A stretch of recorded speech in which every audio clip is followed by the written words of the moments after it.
Welcome to my kitchen. We're going to talk about bone broth today. Broth made from bones. You may have seen recipes call for chicken broth or beef broth, and you go to the store and you think that's what you're buying because it says chicken broth or beef broth. But guess what? Most of what you buy in the store is not made from chicken bones or beef bones. That's where the benefit comes from. That's where the collagen comes from. That's where the good stuff is, basically. So I learned this a few years back and thought, really? That stuff I've been buying from the store is not really good for me. It's just sort of like chicken flavored liquid. It makes the recipe taste good, but it's not healthy. But I was pretty intimidated to make broth. Stick around long enough, learn me, and you'll know that I get intimidated to learn new things.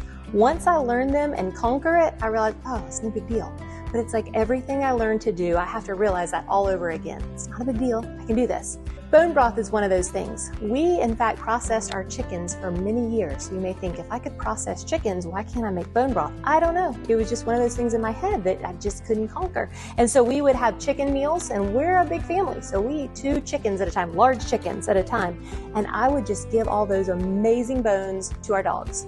At least they didn't completely go to waste. One of my sons said, Mama, you just need to do it.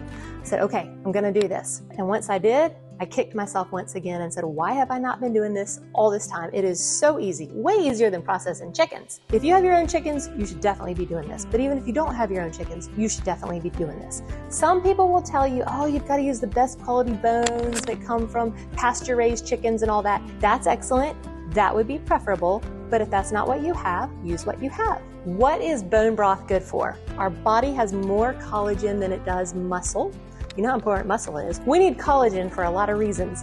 One is for skin health, joint health, eye health even, but also digestion. You hear a lot of people today struggling with digestion. Collagen that comes from bone broth is one of those things that is really good for digestion. You put a little bit of broth with a meal, just sip on it, or if you've made a soup or a stew, but you have broth with a meal and it helps your digestion. It helps to assimilate that food better into your body. There's a lot of great things about bone broth. A healthy dose of broth has glycine in it. Glycine helps with dopamine production. Dopamine makes you feel good. Well, it doesn't have so much dopamine that it's a high. It just makes you feel good. So you've heard of those books. I remember growing up hearing those books, Chicken Soup for the Soul, for the mother's soul, the father's soul, the teenage soul, all the souls. But it's chicken soup. And grandmas always used to make chicken soup. But it came from real chicken bones or from real beef bones, but we'll stick with chicken for now since that's what we're doing today. So today we're just going to jump into making this because that's really what matters, is that you actually make it and then you'll feel the difference. It makes you feel good and it's just good for you. And if you're sick, it's good for you. If you're having digestive upset, it's good for you. It helps with diarrhea, it helps with constipation, it helps with a bellyache. And if you start feeling something like something's coming on, it's always great to go grab a cup of bone broth. For us, we just like it with a little bit of salt in it, but also just making soup with it, of course, is delicious as well. So today we're going to just make a simple recipe of bone broth. To feed our big family, we cook 2 chickens, and after we're done, I just pull most of the meat off, and then we have the bones left over. So this is from chicken that I cooked a couple of days ago, and I just stuck it in the fridge. So here we go. We're going to take some chicken here, and I didn't even get all the meat off. That was one thing I was scared of before. Do I have to get all the meat scraps off? What do I do? And if you don't have time for it right away, you can just put it in the freezer. So these are bones from 2 different chickens, and I've got feet in there. I've got heads in there. I know that used to kind of gross me out. Now I think it's absolutely wonderful. And then sometimes when we process extra birds, we have extra feet and heads left over. But there we go. There are the bones that have been sitting in the freezer or in the fridge for a couple of days, both a combo here. And all I'm going to do is cover this with water. So you might say, how much water do you need? I don't know how much water you'll need because you may use 1 crock pot. And a crock pot for me is the best way to make it. You could use a stock pot, but I like a crock pot. So you just want to cover all those bones with water or almost cover them with water. If I had more bones and filled this up to the top, then I would just get the water pretty much level with it. So I'm just going to fill this up with water so that it covers or almost covers my bones. Okay, and they'll kind of settle down in there a little bit. That's good. So see how they're almost covered? I could kind of push them down in there just a little bit. I'm going to take an onion. You don't even have to peel the onion. I'm just going to put the onion right down in there. There we go. Some bay leaves. I'm going to stick, I would say if I had a smaller crock pot, I would do 2 bay leaves, but in one this size, I do 3. We're going to take a handful of peppercorns. You don't have to measure it, just put them in there. and then some red wine vinegar. And I did about 1/3 of a cup, and we're gonna pour this in here. And the acidity from this will actually help to pull out some of the gelatin and the minerals from the bones. And you know why you want the heads and feet? Because they have so much gelatin in them. They're gonna make your broth nicer, thicker, better, yummier. Okay, you want that. So you might think, I don't like the heads and feet. They're kind of yuck. I know, I get that. But I love having extra heads and feet now because I see a difference in my bone broth. So definitely recommend keeping the heads and feet. Some people, you even sell extra heads and feet. If you can find those, buy those and put those in your broth because they make it extra rich and yummy and good for you. This is going to turn into amazing nutrition in 24 hours. What do I do now? Nothing. All we're going to do is put the top on, close the lid, turn it on low. You want it on low, not on high. You don't want it to boil, okay? A low simmer for the next 24 hours. Guess what we're gonna do in 24 hours? We're gonna strain this out and I'm gonna start it all over again. I get 2 broths out of this. So I get a thicker broth. The ones we're gonna get tomorrow in 24 hours will be a thicker gelatinous broth. And then I'm gonna put the same bones back in here again, fill it with water again. And then that is a thinner broth, and that's great for just soups and stews and whatever you need, just like what you would buy at the store, except much better. But it's a little bit more liquidy. It's not quite as thick. Both are excellent though. Both are full of nutrition. So that's all we're gonna do. Leave it here, set it and forget it, and come back in 24 hours. It has been 24 hours. The broth has been cooking on low in the crock pot. The house smells amazing.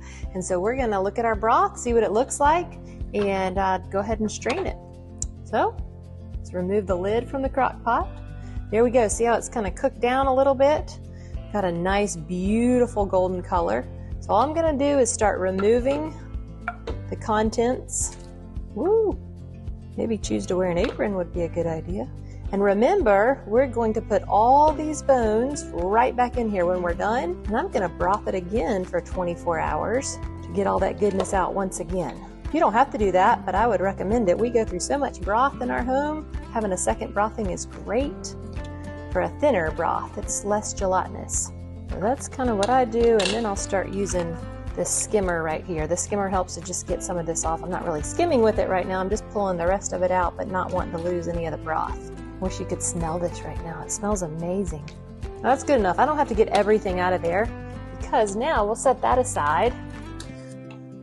Bowl, strainer, and if you don't have as much as I do, that's okay. In fact, I would recommend a smaller strainer, which I don't have with me right now, but this measuring cup right here that has lines all the way up that you can see from the side. Look at there. Isn't that wonderful? You can see how much goes in there from the side. I love these better than the old time ones when you had to look through the actual side. You can just look at it from the top and see how much you're putting in there. So I would use a smaller strainer and strain right into here if you have less, but I have more. So I'm gonna use this bowl. Just gonna put the rest of it through there. So the strainer is just gonna catch any little particles that I didn't pull out. Look at that color, isn't that lovely? Such a beautiful golden color. So full of nutrients, all that collagen. It's also full of protein. It's a good source of protein. Protein seems to be all the rage these days. I sure like my protein. It keeps me full, healthy, helps build muscle. And you know what? If a little bit goes through your strainer, it's okay. It's no big deal. Things do not have to be perfect. Just get them done. Don't be intimidated like me. Just know you can do it. Okay, I've transferred the broth into a couple of measuring cups, and there's still more. I have more than this, but I just transferred it over because it's really hard to pour out of a bowl. So I'd really recommend using one of these measuring cups. They're excellent. But I want to show you something. These things are wonderful. These go in your freezer, and you can put meals in here. You can put all kind of stuff in here. We've used this for so many things, but I use them for broth as well. So to freeze cubes of broth, and you can get different sizes. These are 1 cup sizes. So I fill these up, put them in the freezer. In 24 hours, they're ready to pop out. Then you can put them right in your soups or stews. This one is a name brand. It's called a Super Cube, S-O-U-P-E-R, Super Cube. That's the name brand, but this is an off brand of a Super Cube, and it works just as well. So I like both of them. I don't prefer one over the other. I got 2 different kinds just to try to see which one I like better. You can feel this one feels a little bit sturdier, but this one seems to stack a little better. So there's pros to both of them, but we love them. I use these all the time. So then all I'm gonna do is just pour. I'm gonna fill it up to the 1 cup line. And the cubes inside have a 1 cup line on them. They actually have a ½ cup line and a 1 cup line, so that you know exactly how much to pour. Look at that. Isn't that amazing? It's just pure goodness right there. Okay, so I'm going to fill up these as well, and these have ½ cup lines and 1 cup lines. I have several of these, not just these two. I just got 2 of them out to show you, but we just stack these up in the freezer. They work so well. Now we put the top right on there, and these stack beautifully in the freezer. So I will just take those to the freezer, and then in 24 hours, they're ready to go. We can pop them out in 24 hours and I could make something with them. But if I'm going to do that, honestly, what I do a lot of times is we use the broth very regularly. So a lot of times I just take my broth straight from the measuring cup and I put it in the mason jar, fill it up, and put them in the fridge like that. And then I just use them within a few days. And if I don't use them within a few days, that's when I'll fill up my cubes. So today I directly filled up my cubes, but most of the time I fill up jars directly because I don't want to freeze it right away, because usually we're just going to make soups with it or stews right away or drink it. Several of my kids love to just drink broth. It's just liquid gold. They love it. Let me show you a little trick. I love these tops. So we have all the colors, and so I like that because I can label different things with different colors, but you can also just take a dry erase marker and write right on the top. So I could write broth, and then I could write today's date so I know how long it's been in there. When you're done with that, you just take a little paper towel and wipe it off, and that comes right off. So there's a little hack that works really well. Links will be in the description below for the super cubes and for the other brand that I use for the tops and jars, mason jars, just good old mason jars. These things are really helpful to use with the broth. Okay, these are some that I already had in the freezer. So I'll show you what that looks like. If you want to know why it bumps up like that, that just means when I put the broth into the jar, it was very gelatinous. It was very thick. It was very good. That's what you want. You want it to be thick and yummy. That shows you how great quality it is versus what you buy at the store that's just like boop, liquid. Of course, it's liquid coming out of the crock pot because it's hot. But once it cools off and you leave it in the fridge, then it starts to get real thick, like gelatin. That's what you want. So look at this. You see how that didn't flatten all the way? That's because of how gelatinous it was. So it kind of bumps up a little bit. All of these did that. So that's really neat. That just shows what good quality it is. So watch this. These are frozen. I can just pop these right out. Look at that. Lovely. A whole cup of broth. Then I'm just going to put them in the freezer, bags, and then store them that way. Super easy to just pop out. So that's the Super Cube brand. And then we'll pop them out of this one as well. Look at there. Those pop out just as easily. So right there, I'm popping out 7 cubes of broth that can be used. And sometimes we just put them in a pot on the stove and just heat it up just so we can drink it, just to keep us healthy. And then if we're coming down with something, another time that's good just to drink it, or of course for dinners and lunches and such. Okay, so that's all. Now I just have to put a date on that bag that lets me know when I put them in the freezer, and they'll last a long time. You may be thinking that's great and all the broth and that you might want to try to do it, which I hope you do, but let's say that you also just want to get some broth quickly that's a good quality broth.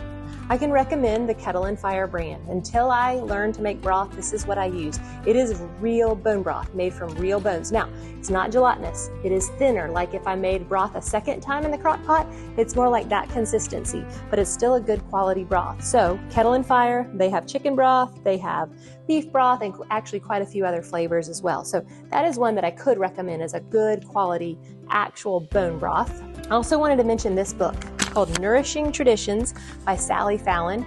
It's been around for a long time. I think I had this book back in 2009 and learned so much from it. So bone broth is one of those nourishing things for the body. There's so many good nourishing things. So this book, if you're interested to learn more about a lot of different foods that are nourishing, I would say this is a great one to start with. It's thick, but it's not a lot of words that you have to read. It's about 70 pages of information at the front of the book to read through, and it's very well broken down, very well explained, and then lots of recipes throughout here as well. So it's both, but check out that book. It'll be in the description below. Nourishing Traditions by Fallon. I hope I've just encouraged you today that foods that God made are simple, they're easy to make, and they're so nourishing. And I hope I've encouraged you to go try it and make it yourself, and not to be too intimidated like I was, and give your family something yummy and healthy to eat. Well, we need collagen for a lot of reasons. Flies. Claws. A healthy dose of broth